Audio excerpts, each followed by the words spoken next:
Hi viewers, welcome to our channel.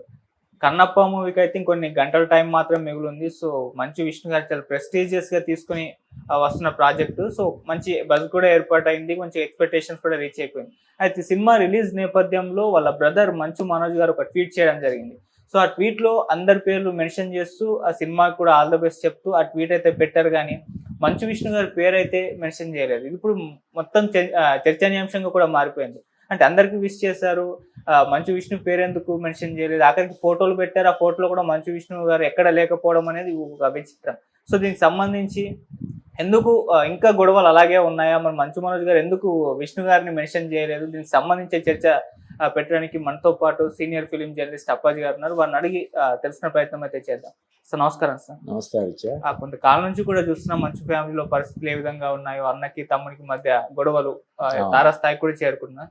అయినా కూడా మంచు మనోజ్ గారు ట్వీట్ చేశారు, కన్నప్ప భారీ హిట్ సాధించాలని కోరుకున్నారు. అందరి పేర్లు మెన్షన్ చేశారు. మోహన్ బాబు గారు, ప్రభాస్ గారు, మోహన్ గారు అందరి పేర్లు పెట్టారు. వాళ్ళ పిల్లల ఫోటోలు కూడా పెట్టారు. కాకపోతే విష్ణు గారి పేరు అయితే మెన్షన్ చేయలేదు, వదిలేశారు. కావాలని చేయలేదా?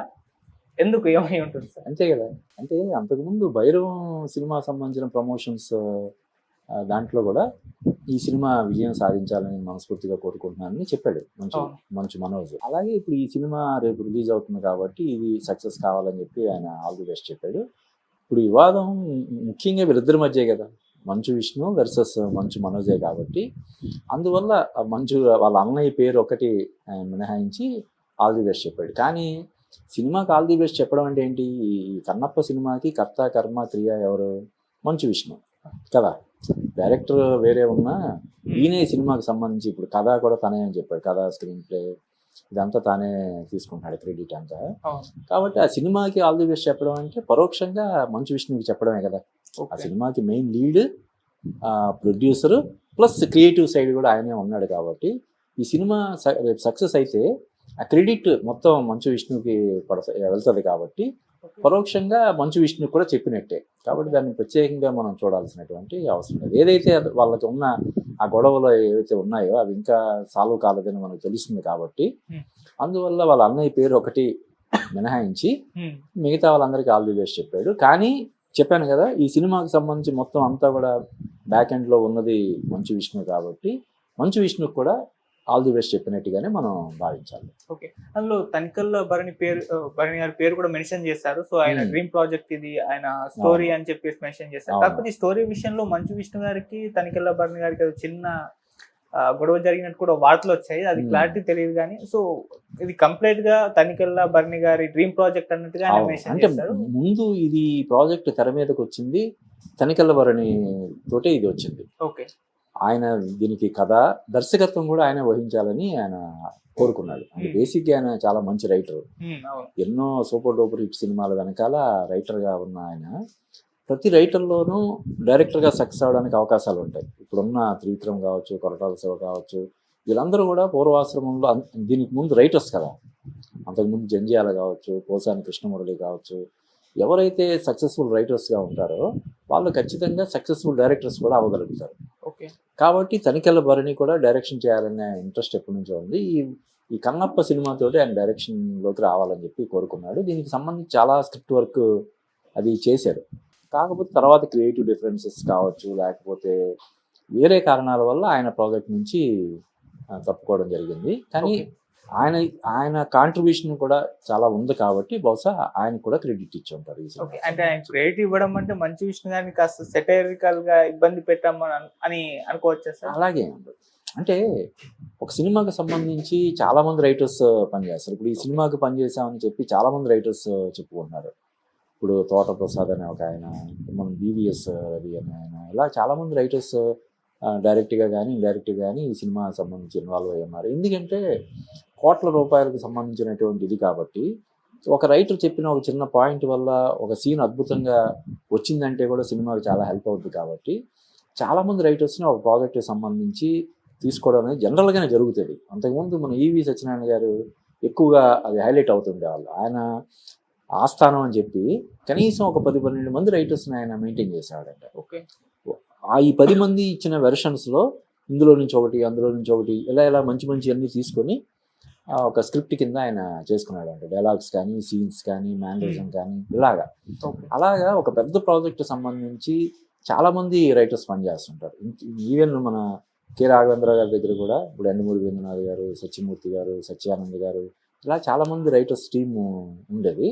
అలాగే ఈ సినిమాకు కూడా చాలామంది రైటర్స్ ఖచ్చితంగా వర్క్ చేసే ఉంటారు. ఎందుకంటే ఇది పాన్ ఇండియా ప్రాజెక్ట్ లా కూడా ఉంది కాబట్టి అటు హిందీలో, తమిళంలో, కన్నడలో, మలయాళంలో అన్ని భాషల్లో విడుదలవుతుంది కాబట్టి ఎక్కడ రిస్క్ తీసుకోవడానికి ఎవరు అంత సాహసం చేయరు కాబట్టి ఎవరైనా ఒక రైటర్ ఏదైనా మంచి పాయింట్తో వస్తే ఖచ్చితంగా వాళ్ళు తీసుకుంటారు. ఓకే సార్, మొన్నటి వరకు కూడా మనోజ్ గారు అంటే నా సినిమాకి భైరవన్ సినిమాకి భయపడి పోస్ట్ పోన్ చేసేసాడు కన్నప్ప సినిమాని కామెంట్ చేశాడు. ఆ తర్వాత హార్డ్ డిస్క్ విషయంలో మంచు విష్ణు గారే మనోజ్ ఎత్తుకెళ్ళిపోయాడు అని చెప్పేసి అదొక గొడవ నడిచింది. అంటే కన్నప్ప విషయంలో మొన్నటి వరకు ఒకలాగా మనోజ్ గారు ఉండడం, సో ఇప్పుడు కంప్లీట్ గా భైరవంలో ఒక ఈవెంట్ లో చెప్పడం, ఇప్పుడు విష్ చేయడం అనేది ఏ రకంగా ఈ మార్పు గల కారణం ఏంటంటే? అదే అంటే ఎప్పుడు అన్నదమ్ముల మధ్య ఉండే గొడవలు ఎప్పుడు శాశ్వతంగా ఉంటాయని మనం ఆశించకూడదు కదా, చేయకూడదు కదా. అంటే టీ కప్పులో తుఫాన్ లాగా ఇద్దరు కలిసి మాట్లాడుకుంటే తేలిపోయే విషయాలు అంటే ఒక్కొక్కసారి సంవత్సరాల తరబడి కూడా నడుస్తాయి, అవి వేరే. కానీ ఎక్కువ సందర్భాల్లో 90% ఇలాగా ఎవరైనా మధ్యలో కూర్చొని ఎందుకురా గొడవలు, ఎందుకు ఇలాగా, నువ్వు నష్టపోతావు, ఇద్దరు ఎందుకు బదనాం అవ్వడం అని చెప్పి ఎవరైనా మధ్యలో మోహన్ బాబు గారు లేకపోతే వాళ్ళిద్దరికి కావాల్సిన వాళ్ళు ఎవరైనా కూర్చొని మాట్లాడితే తేలిపోయేంత చిన్నది కదా. కాబట్టి అప్పట్లో ఆయన నెగిటివ్గా కామెంట్ చేశాడు కాబట్టి ఇప్పటికి కూడా అదే స్టాండ్ మీద ఉండాలి. ఇప్పటికి కూడా ఆయన కన్నప్ప అట్టఫ్లాప్ అవ్వాలని కోరుకోవాలి. కన్నప్ప ఎట్టి పరిస్థితుల్లో విజయం సాధించకుండా ఉండడం కోసం ఆయన కృషి చేయాలని మనం కోరుకోకూడదు కదా. అప్పట్లో ఆ స్టాండ్ తీసుకున్నాడు. కన్నప్ప సినిమాకి అవసరమైతే నేను భైరవం రిలీజ్ చేస్తానని చెప్పి అడావిడి చేశాడు. తర్వాత తనే కన్నప్ప సినిమా కూడా చాలా పెద్ద విజయం సాధించాలని కోరుకుంటున్నాను అన్నాడు. ఇప్పుడు స్వయంగా ఆల్ ది బెస్ట్ చెప్పాడు. కాబట్టి దాన్ని పాజిటివ్గానే మనం తీసుకోవాలి తప్ప నెగిటివ్గా తీసుకోవాల్సిన అవసరం లేదు. ఓకే, సరిగా సినిమా విషయానికి వచ్చేసరికి మరి ఎలా ఉంది బుకింగ్ రెస్పాన్స్? అంటే సింగిల్ స్క్రీన్లో ఫుల్ అయిపోతున్నాయి కానీ మల్టీప్లెక్స్లో ఇంకా అవ్వట్లేదు, యావరేజ్గానే ఉంది అన్న మన బుక్ మై షోలో ఇట్లాంటి ప్లాట్ఫామ్లో చూస్తే అర్థమైపోతుంది. సో అదే నడుస్తుంది కూడా సోషల్ మీడియాలో. ఎందుకు అంటే ఒక పాన్ ఇండియన్ సినిమాకి ఏ రకమైన బుకింగ్స్ ఉంటాయో మనకు తెలిసిందే. సో ఆ రకమైన బుకింగ్స్ లేవన్న ఒక నిరేషన్ కూడా వినిపిస్తుంది సార్, దానికి మీరు ఏం చెప్తారు? అంటే ఇప్పుడు చాలామంది ఉన్నారు కాబట్టి పెద్ద స్టార్స్ అందరూ కూడా, ప్రభాస్ కానీ మోహన్ లాల్ వీళ్ళందరూ ఉన్నారు కాబట్టి ఖచ్చితంగా మంచి క్రేజ్ ఉండాలి. కానీ ఇప్పుడు మరి సోషల్ మీడియాలో కానీ ఇప్పుడు నువ్వు చెప్తున్న బుక్ మై షోలో కానీ ఆశించిన స్థాయిలో దానికి బుకింగ్స్ కానీ క్రేజ్ కానీ లేదంటే కొంచెం ఆశ్చర్యపడాల్సినటువంటి విషయమే. అయితే దేవుంది రేపు సినిమా రిలీజ్ అయ్యి చాలా ఎక్స్ట్రాడినరీగా ఉందని టాక్ వచ్చిందంటే ఆటోమేటిక్గా ఇప్పుడున్న ఈ సోషల్ మీడియా యుగంలో అది బ్యాడ్ టాక్ కావచ్చు, పాజిటివ్ టాక్ కావచ్చు, విత్ ఇన్ సెకండ్స్ స్ప్రెడ్ అయిపోతుంది కదా. ఈవెన్ మంచు విష్ణు నటించినటువంటి డి సినిమా కూడా అప్పుడు ఏ విధమైనటువంటి క్రేజ్ లేకుండా వచ్చింది. ఆ సినిమా పైగా చాలా నెలలు సంవత్సరాలు ఆగిపోయిన సినిమా అది. మొత్తానికి రిలీజ్ చేస్తే పెద్దగా అంచనాలు లేకుండా, ఏ విధమైనటువంటి అంచనాలు లేకుండా వచ్చి ఎంత పెద్ద విజయం సాధించిందో మనకు తెలుసు.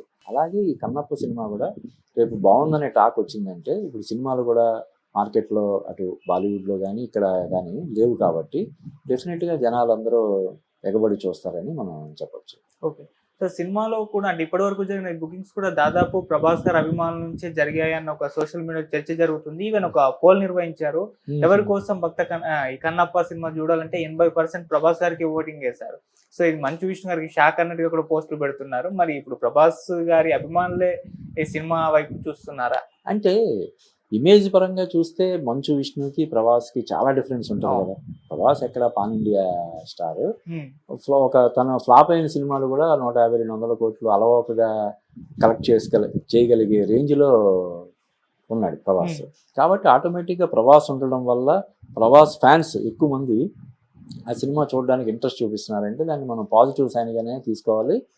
అదొక అంటే దానివల్లే కదా ఇప్పుడు ఆ ప్రాజెక్టులోకి ప్రభాస్ని ఏరి కోరి వీళ్ళు ఆబ్లిగేషన్ అంతా వాడి ఆ ప్రాజెక్ట్లో తీసుకొచ్చింది కూడా అడ్వాంటేజ్ కోసమే కదా, అంతే కదా. ఇప్పుడు మోహన్ బాబు గారు ప్రభాస్ కలిసి యాక్ట్ చేశారు బుజ్జిగాడు సినిమాలో. ఆ ముందు నుంచి కూడా వాళ్ళ ఫ్యామిలీకి, కృష్ణరాజు గారికి మోహన్ బాబు గారికి మంచి సన్నిహిత సంబంధాలు, ఫ్యామిలీ బాండింగ్ కూడా ఉంది. వీటన్నిటిని దృష్టిలో పెట్టుకొని ప్రభాస్ని వీళ్ళు అడగడం, ఆయన సానుకూలంగా స్పందించి యాక్ట్ చేయడం. యాక్చువల్గా ఇప్పుడు ఆయనకు ఉన్నటువంటి బిజీ షెడ్యూల్కి ఇలాగా ఒక ఎక్స్టెండెడ్ స్పెషల్ అపియరెన్స్ క్యారెక్టర్ చేయాల్సినటువంటి అవసరం లేదు కదా. తన సినిమాలకే డేట్స్ కేటాయించలేని పరిస్థితి. ఇప్పుడు రాజాసాబ్ కావచ్చు, ఫౌజీ కావచ్చు, ఇంకోటి స్పిరిట్, ఇలా 3 పాన్ ఇండియా సినిమాలు ఉండగా మధ్యలో ఈ సినిమాకి డేట్లు ఇవ్వగలిగే పరిస్థితి కాదు ప్రభాస్కి. కానీ వీళ్ళు అడిగారు, మనం చెయ్యాలి, ఆ ప్రాజెక్ట్కి మన వల్ల హెల్ప్ అవుతుంది కాబట్టి మనం చేయగలిగే ఇది మనం చెయ్యాలన్న ఉద్దేశంతో ప్రభాస్ ఆయన చేశాడు కాబట్టి దీన్ని పాజిటివ్గానే మనం తీసుకోవాలి. ప్రభాస్ కోసం వచ్చినా ఎవరి కోసం వచ్చినా లబ్ధి చేకూరేది మంచు విష్ణుకే కదా. సినిమాకి ఎవరి కోసం వచ్చినా కూడా అల్టిమేట్గా ఆ సినిమాకి మేలు జరిగితే అది మంచు విష్ణుకే ప్రయోజనం కలిగించే అంశం కాబట్టి దీన్ని మనం పాజిటివ్గానే తీసుకోవాలి. ఓకే, ఇంకోటి చివరిగా సార్, ఈ సినిమాకి సంబంధించి ఒక ప్రెస్ నోట్ రిలీజ్ చేశారు. ఆ 24 ఫ్రేమ్స్ నుంచి, లేకుంటే కన్నప్ప మూవీ అఫీషియల్ సోషల్ మీడియాలో సినిమా పైన నెగిటివ్ రివ్యూస్ రాస్తే కేసులు ఎదుర్కోక తప్పదు, అంటే కావాలని ఇంటెన్షనల్ గా పట్టుబట్టి సినిమా బాగున్నప్పటికీ కూడా ఒక కావాలని దీన్ని ఎలాగైనా నెగిటివ్ చేయాలన్న ఒక ఉద్దేశంతో చేస్తే మాత్రం కంపల్సరిగా కేసు ఎదుర్కోవాల్సి అయితే ఉంటుందన్న. ఇప్పుడు దీనిపైన చర్చ జరుగుతుంది. అంటే సినిమాకు నచ్చలేదని పెడితే కేసులు పెట్టేస్తారా, చెప్తే పెట్టేస్తారా అన్నట్టుగా చర్చ కూడా జరుగుతుంది. మరి అదే ఇప్పుడు నువ్వు నాకు పంపిస్తే చూశాను నేను, కానీ అఫీషియల్ గా అయితే అటువంటి ప్రెస్ నోట్ వచ్చినట్టు లేదు. అంటే మన మీడియా గ్రూప్ లో అయితే అఫీషియల్ గా అటువంటి ప్రెస్ నోట్ ఏం రాలేదు, కానీ నువ్వు చూపించింది మరి అఫీషియల్ గా రిలీజ్ చేసినట్టే ఉంది. కానీ ఇది భావ ప్రకటన స్వేచ్ఛకి సంబంధించినటువంటి ఒక అంశం. అంటే ఈ సినిమాకి సంబంధించి కావాలని తప్పుడు ప్రచారం చేస్తే మేము చర్యలు తీసుకుంటామని అనడం వేరు, కానీ కేసులు పెడతామనడం అంటే ఇప్పుడు ఒక సినిమా ఉదాహరణకి ఒక సినిమా అందరికీ నచ్చాలని లేదు కదా. ఇప్పుడు బాహుబలి సినిమా నచ్చని వాళ్ళు చాలామంది ఉన్నారు. బాహుబలి సినిమా రిలీజ్ అయిన రోజు అటర్ ఫ్లాప్ అని చెప్పి చాలామంది రివ్యూలు ఇచ్చారు, సినిమా డిజాస్టర్ అని చెప్పి కదా. ప్రభాస్ ఒక అమృతాంజన లేదంటే జండుబామ భుజాన్ని పెట్టుకొని ఆ శివలింగం ప్లేస్లో అమృతాంజన కానీ ఇది కానీ భుజాన్ని పెట్టుకొని నడుస్తున్న పోస్టర్స్ డిజైన్ చేసి సోషల్ మీడియాలో ఇది చేశారు, పాపులర్ చేశారు. కొంతమందికి నచ్చలేదు. ఒక సినిమా అందరికీ నచ్చాలని లేదు కదా. ఇప్పుడు 150 కోట్లు మన జనాభాలో కొంతమందికి నచ్చుతుంది, కొంతమందికి నచ్చదు. నచ్చలేదు అన్న వాళ్ళ మీద కేసు పెడతామంటే అది మరి నాకు తెలిసి సాధ్యం అయ్యే విషయం కాదు. అలా అని కావాలని చేస్తే, దుష్ప్రచారం చేస్తే పనిగట్టుకొని అది ఖచ్చితంగా ఏవైతే మన నిబంధనలు ఉంటాయో వాటిని అతిక్రమించి చేస్తే మాత్రం వాళ్ళు చర్యలు తీసుకోవచ్చు. కానీ మామూలుగా ఎవరైనా నాకు ఈ సినిమా నచ్చలేదు అని చెప్తే వాళ్ళు కేసులు పెడతారని నేను అనుకోవట్లేదు. కేసులు పెట్టడానికి అవకాశం కూడా లేదు కదా. అలాగే ఎలా కేసులు పెట్టేస్తారు? డబ్బులు కొనుక్కొని వెళ్ళాడు, టికెట్ కొనుక్కొని డబ్బులు పెట్టి సినిమా చూశాడు, అతనికి నచ్చని విషయాన్ని బయటకు వచ్చి చెప్తే కేసు పెడతారా కదా. నాకు తెలిసి అది మామూలుగా వాళ్ళు రిలీజ్ అయ్యి ఉంటుంది తప్ప అఫీషియల్గా అటువంటి స్టేట్మెంట్ వచ్చిందని నేను అనుకోవట్లేదు. అయితే ఇంకొకటి ఏంటంటే పనిగట్టుకొని ఏదైనా ఒక సినిమా మీద దుష్ప్రచారం చేయడాన్ని ఖచ్చితంగా మనం ఖండించాలి కదా. ఎందుకంటే ఒక సినిమా వెనకాల కొన్ని వందల మంది, వేల మంది పనిచేస్తారు. ముఖ్యంగా ఇటువంటి పాన్ ఇండియా సినిమాలు, విఎఫ్ఎక్స్ బేస్డ్ సినిమాలు వెనకాల ఎంతో కష్టం ఉంటుంది. ఎన్నో కోట్లు ఖర్చు పెట్టి తీస్తారు. కాబట్టి సినిమా వాళ్ళకి నచ్చకపోయినా కూడా ఎందుకు నచ్చలేదో పాజిటివ్గానే కొంచెం చెప్పాలి తప్ప పని కట్టుకొని ఈ సినిమా దాని ప్రభావం మిగతా వాళ్ళ మీద కూడా ఉండేలాగా దుష్ప్రచారం చేయడాన్ని అయితే మనం ఖచ్చితంగా ఖండించాలి. ఓకే, ఇంకోటి ఊహాజనిత ప్రశ్న అయినప్పటికీ మీ ఒపీనియన్లో, అంటే ఇప్పటివరకు కన్నప్పకి సంబంధించి రిలీజ్ అయిన ఆ కంటెంట్ కానివ్వండి, లేకుంటే ఇప్పుడు క్రియేట్ అయిన బజ్, ఈ టికెట్ బుకింగ్స్, వీటన్నిటిని దృష్టిలో ఉంచుకొని సినిమా రేపు ఎటువంటి ఫలితాన్ని చూడబోతుంది అనుకోవచ్చు సార్ మీ ఒపీనియన్లో? అంటే ఇప్పుడు ఈ సినిమాని డైరెక్ట్ చేసినటువంటి ఆయన ముఖేష్ కుమార్ సింగ్, ఆయన ఆల్రెడీ చాలా సీరియల్స్, ఈ తరహా సీరియల్స్ డీల్ చేసినటువంటి వ్యక్తి. పనిగట్టుకుని ఆయన తీసుకొచ్చారు. అలాగే ఇందాక మనం అనుకున్నాం, దీని వెనకాల తనికెళ్ళ వరణి లాంటి గ్రేట్ రైటర్స్ వర్క్ చేశారు. వీటన్ని అలాగే ఖర్చుకు వెనకాడకుండా సినిమాని తీశారు. అలాగే గ్రాఫిక్స్ కానీ విఎఫ్ఎక్స్ కానీ ఉన్నాయి. ఇక స్టార్స్ అడుగడుక్కి కూడా పెద్ద పెద్ద స్టార్స్, ఇప్పుడు మోహన్ బాబు గారు కావచ్చు, మోహన్ లాల్ కావచ్చు, ప్రభాస్ కావచ్చు, కాజల్, ఇలా అందరూ అడుగడుక్కి అగ్ర తారలు ఉన్నటువంటి సినిమా కాబట్టి ఏమాత్రం పాజిటివ్గా ఉన్నా జనాలు కనెక్ట్ అవుతారు. పెద్ద హిట్ అవ్వడానికి అవకాశాలు అయితే ప్రస్తుతానికి ఉన్నాయని నేను గంటాపరంగా చెప్పగలను. Right sir, thank you so much sir. Thank you.